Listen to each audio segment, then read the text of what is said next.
Hello, boxing aficionados. This is Stacy Dash, and welcome to N.W.J, the world's most dangerous boxing page. At a time where truth is dangerous, Jay pulls no punches. So get your hands up and keep swinging. And don't forget, subscribe. Peace. What's up, y'all? I know you guys heard, if not heard, saw the fights tonight. It was real epic. It was great to see all the fighters from back in the day. You had David Haye, Anderson Silva, Tito Ortiz, the real deal, Evander Holyfield, Vitor Belfort. The announcer, I saw two versions though. I saw the announcing for Holyfield and Vitor Belfort was Donald Trump and his son. I believe it was Donald Jr. They were announcing. Then I saw a different version that had 50 Cent and Showtime Sean Porter. But let's start off with David Haye. He was fighting his friend Joe Fournier. And David Haye looks excellent, man. He said, you know, after the fight, the reason he came out of retirement is to fight Tyson Fury. Now, he was supposed to fight Tyson Fury back in the day, but it didn't happen. So David Haye's quick, and he's got that nice little jab he keeps low, and those are the hardest jabs to block because, you know, you don't see it coming because it's coming from down here. Of course, you leave yourself open unless you use the shoulder maneuver. But anyway, he comes from down low, and he can go to your body or go to your head, and he was just popping Fournier at will. It was a complete shutout. He won every round. Could have knocked him out if he wanted to, in my opinion.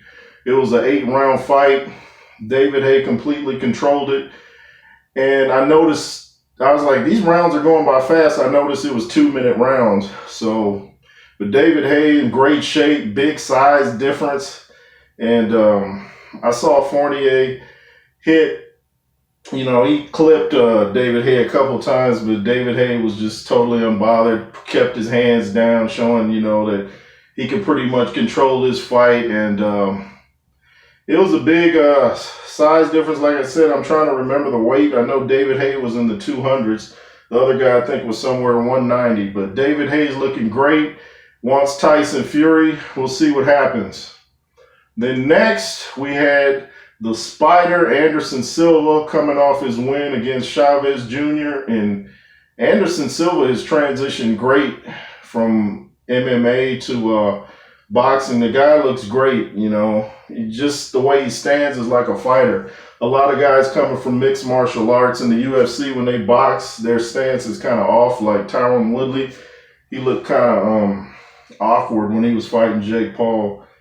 But Anderson Silva, he looked great, and Tito Ortiz came out real aggressive. You know, he had him in the corner, and then whap. Silva hit him with like 2 hooks. They didn't appear to be like knockout shots, but I guess Tito Ortiz would say differently. Tito Ortiz drops, and when the way he was looking on the canvas, you could tell he wasn't, you know, he wasn't getting up. So Anderson Silva just whap. First round over. I predicted, I was watching Andrew Tucker World. He gave great commentary. Shout out to Andrew Tucker, by the way. Great channel. If you're not subscribed to Andrew Tucker World, head on over and subscribe to Andrew Tucker World. I'll wait. Wait till you come back. Go ahead. But yeah, Anderson Silva is looking great. I believe he mentioned Jake Paul on the after post-fight press conference, but we'll see what happens. He just, like I said, I predicted the 3rd round on Andrew Tucker's channel, and first round. I knew Tito Ortiz, he does a lot of talking, but his chin is suspect at best. I saw him walking back to the dressing room after the fight, and I guess fans was yelling stuff at him, but somebody shook his hand. He said, "It was just my first fight. I'll be back." I guess he's going to continue, you know. I always say if a fighter wants to fight, let him fight. But, you know, if you're getting, you know, knocked out with shots that don't even appear to be power punches, you might want to consider calling it a day. And then we have the main event. Evander, the real deal Holyfield, used to be out of Atlanta, Georgia. Now he's staying in Miami, I believe, against the Phenom, Vitor Belfort. Now, Holyfield came in, I believe, at his highest weight. At least I've never seen him at 225. Holyfield used to be a guy that had to really, lift and eat to put on weight. I saw him the other night. I went back and watched his first heavyweight fight against James Quick Tillis in Lake Tahoe. And I believe it ended around 3 or 4. Holyfield put it on him. The dude's corner, I guess, stopped it in the corner. But Holyfield back then went from 190 to 202. Now he's at 225, 58 years old, in excellent shape. And I know this ain't going to be a popular opinion, but that fight was stopped way too fast. He got hit. He threw a punch, fell out of the ring. He slipped, looked at the canvas, and Vitor just came on. The more I looked at it after the fight, it seemed like, I believe sometimes in fights, before a fight, if they want a future fight, I believe they go in and say if there's any flurry where the opponent isn't throwing a punch back, just wave the fight off. And that's what it seemed like was happening. Seems like they want Belfort to fight Jake Paul. So he goes in, and the punches he was throwing when they stopped it wasn't even landing. You can't say, well, he's 58, so we got to rush in. Dude, if he's cleared to fight, let him fight. He wasn't even slightly hurt when they stopped the fight. And everybody said, oh, he's going to get injured, this and that. Even Trump was saying, yeah, Evander's not the same. We're going to see what happens, pretty quickly in the first round. But there's no way that fight should have been stopped like that. Now, had he gotten hurt, then he got hurt. That's part of the sport. But you can't be sitting there as a referee thinking, well, he's 58. He's not swinging back. I got to stop it. That was a terrible stoppage.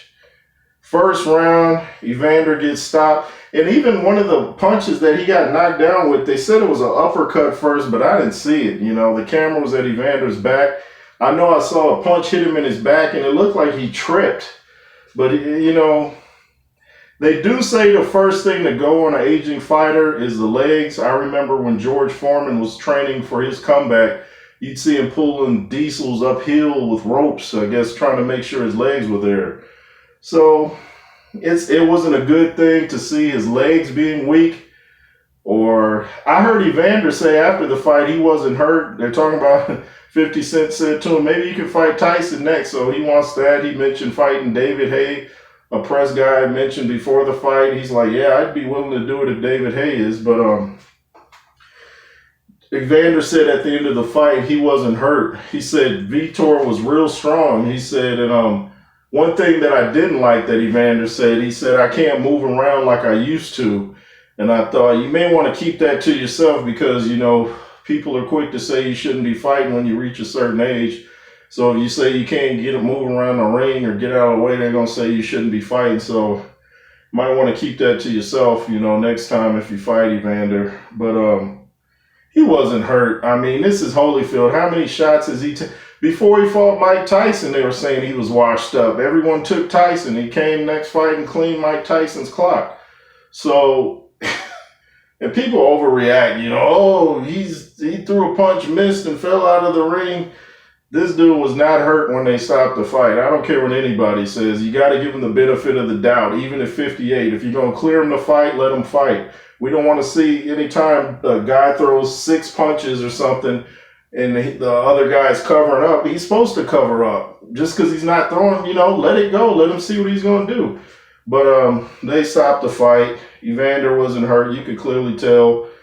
But like I said, it looks like they're trying to promote Vitor against Jake Paul because immediately after the fight, Vitor's yelling, shout and props to Belfort. Because he looked really good. I thought he'd come out looking like a UFC fighter in the ring, but he looked really good. So I'm not trying to take anything away from Belfort. He did what he had to do. I think Oscar would have completely boxed circles around him. But I said before the fight, Holyfield versus Belfort would be more competitive than had De La Hoya fought Belfort.